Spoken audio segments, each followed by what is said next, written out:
Ibn Abbas റളിയല്ലാഹു അൻഹു നിവേദനം.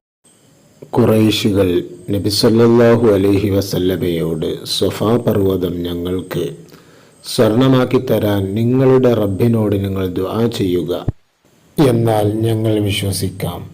നബി സല്ലല്ലാഹു അലൈഹി വസല്ലമ ചോദിച്ചു, എന്നാൽ നിങ്ങൾ വിശ്വസിക്കുമോ?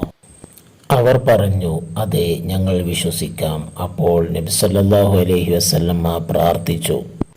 അന്നേരം ജിബ്രീൽ അലൈഹിസ്സലാം വന്ന് പറഞ്ഞു, നബിയെ, അങ്ങയുടെ രക്ഷിതാവ് അങ്ങയോട് സലാം പറയുകയും താങ്കൾ ഉദ്ദേശിക്കുകയാണെങ്കിൽ സ്വഫാ പർവ്വതം അവർക്ക് വേണ്ടി സ്വർണമാക്കുകയും ചെയ്യാമെന്ന് പറയുന്നു.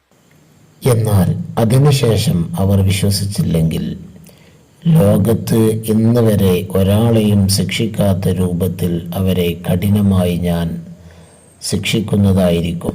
അതല്ല, താങ്കൾ ഉദ്ദേശിക്കുകയാണെങ്കിൽ അവർക്ക് ഞാൻ പശ്ചാത്താപത്തിൻ്റെയും കാരുണ്യത്തിൻ്റെയും വാതിൽ തുറന്നു കൊടുക്കാം.